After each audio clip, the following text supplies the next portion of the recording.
On rejoint l'équipe de 100% Nouvelles. 15h30, c'est le moment de notre rendez-vous avec Mario Dumont. Bonjour, Mario. Bonjour. Mario, si tu veux bien, dans un premier temps, on va aller à l'Assemblée nationale. Il y a le collègue Alain Laforêt qui a du nouveau pour nous.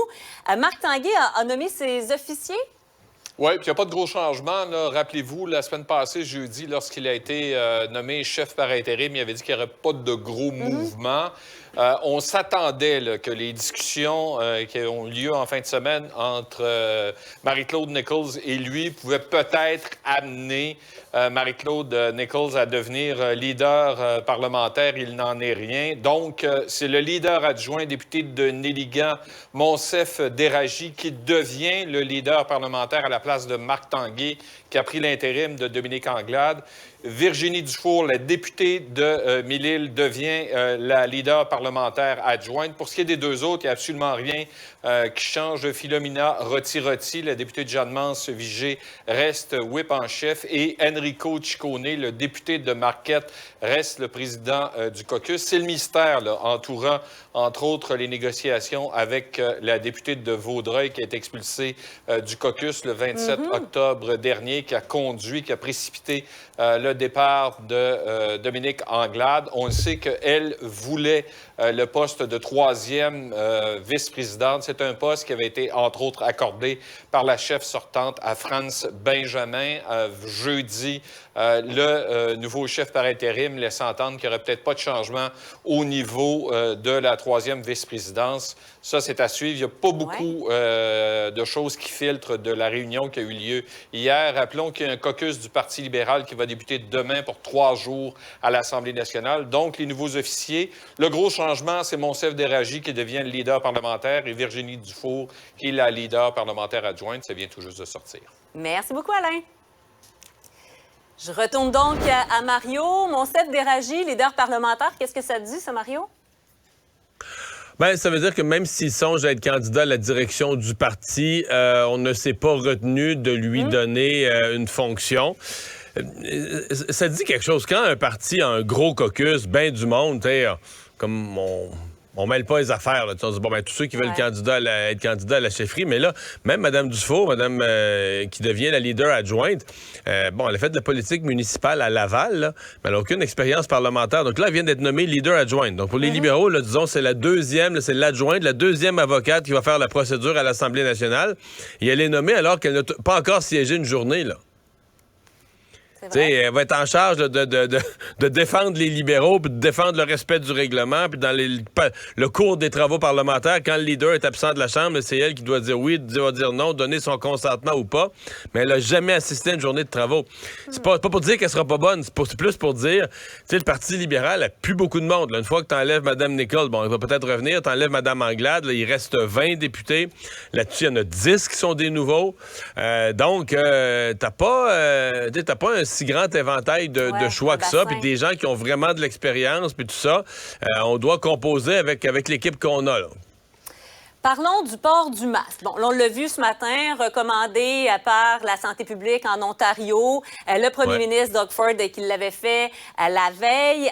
Je parlais avec un médecin en Ontario il y a quelques minutes. Lui, il avait l'air à dire qu'il se posait la question, là, est-ce qu'on n'aurait pas dû même l'obliger? Le Collège des médecins recommande également.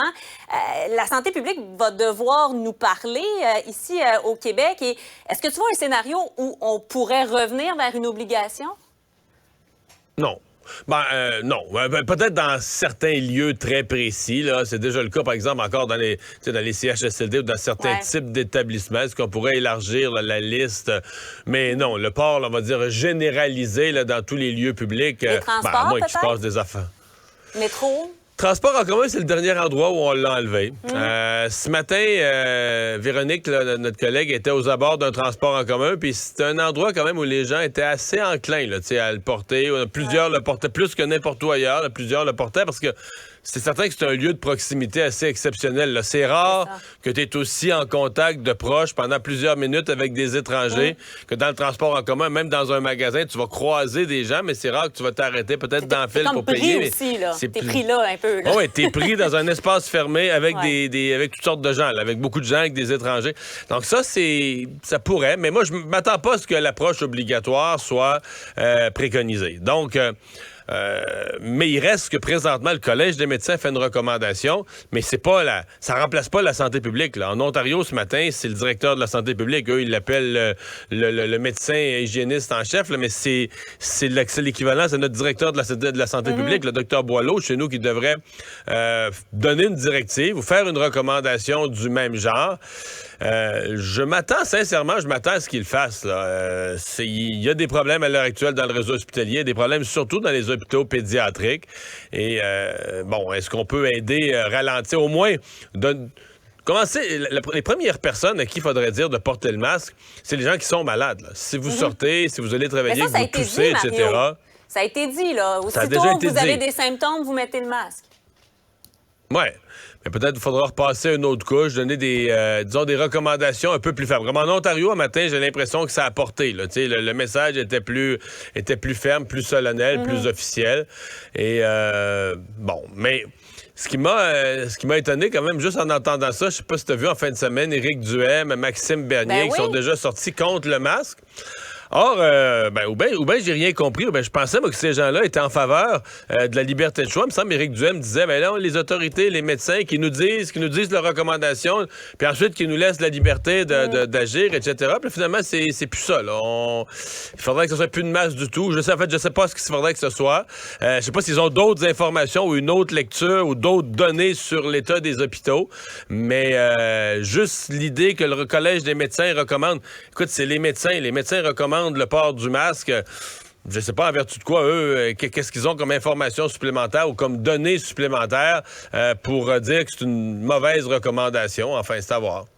Parlons d'une bonne nouvelle. C'est rare qu'on a la chance de le faire. Du moins, c'est ce qui est annoncé. On verra sur les tablettes ce que ça va donner. Mais le ministre Duclos qui dit, tout ce qui est médicaments pédiatriques, là, toi, tes enfants sont rendus grands, mais ceux qui ont des jeunes enfants le savent à quel point c'est précieux quand on en a besoin.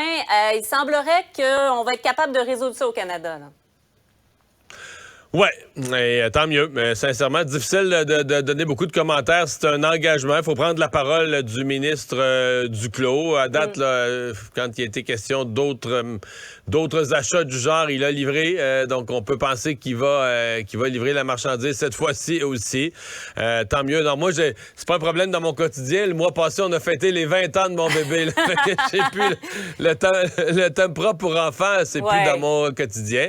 Ouais. Mais moi, j'ai pas souvenir d'avoir entendu autour de moi, là, quand même dans nos milieux de travail, il y a beaucoup de gens avec des jeunes enfants.